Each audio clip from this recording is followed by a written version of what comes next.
NIO ET5, la nouvelle tueuse de Tesla. Alors ça y est, on repart sur une nouvelle tueuse, la nouvelle tueuse de Tesla de la semaine, hein. Oh là là, faut arrêter avec ce terme. Révélée lors du NIO Day, la NIO ET5 se positionne comme l'une des concurrentes les plus sérieuses de la Model 3. NIO prouve une nouvelle fois que les principaux concurrents de Tesla sont chinois, alors que Carlos Ghosn soulignait il y a quelques jours son manque d'enthousiasme vis-à-vis de l'offre des constructeurs historiques. NIO frappe un grand coup avec sa nouvelle ET5, révélée ce samedi 18 décembre à l'occasion du NIO Day 2021. La petite sœur de la grande berline ET7 entre en concurrence directe avec la Model 3, modèle phare de Tesla. Alors, les dimensions. 4,79 m de long, 1,96 m de large. Mais elle est énorme. 1,50 m de haut pour un empattement de 2,89 m.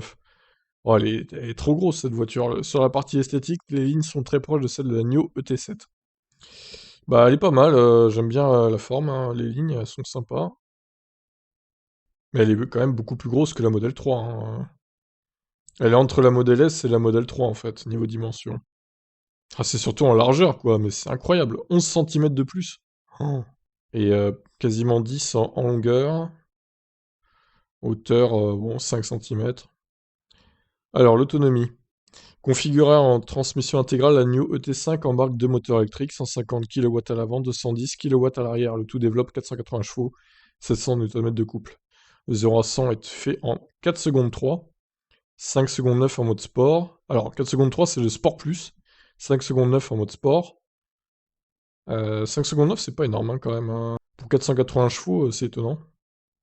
Sur la partie batterie, le constructeur propose 3 packs 75, 100 ou 150 kWh. L'autonomie varie ainsi de 550 km pour la petite batterie jusqu'à 1000 km pour celle donc qui embarque la plus grosse batterie.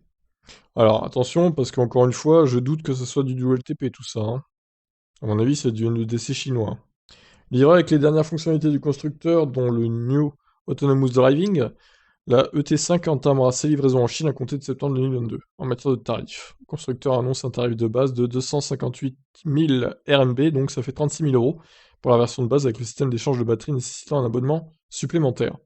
En achat intégral et avant attribution des subventions, le prix débute à 45 800 euros. Le constructeur a également communiqué de nouvelles infos sur l'ET7 présenté au tout début de l'année. La grande berline entamera ses livraisons le 28 mars 2022. Au cours des derniers mois, le constructeur a optimisé le modèle avec l'intégration d'une vingtaine de fonctionnalités supplémentaires et des optimisations techniques qui ont permis d'améliorer les accélérations. Le 0 à 100 est désormais abattu en 3 secondes 8, coefficient de traînée 0,208.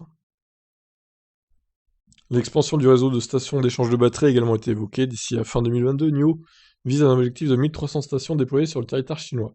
NIO a enfin abordé la question de son déploiement en Europe, alors que 2021 a marqué les débuts de la marque en Norvège. NIO confirme pour 2022 son arrivée en Allemagne, Pays-Bas, Suède, Danemark. Et pas en France, du coup. À l'horizon 2025, NIO compte être présent dans plus de 25 pays à travers le monde. Ok, donc la ET7 en gris foncé, la ET5 en jaune, jaune beige, je sais pas trop comment on peut qualifier cette couleur d'ailleurs. Effectivement, elle se ressemble fortement. La ET7 est encore plus grosse du coup. Bon bah voilà, qu'est-ce que vous en pensez de cette ET5? Je vous laisse commenter. Ciao ciao.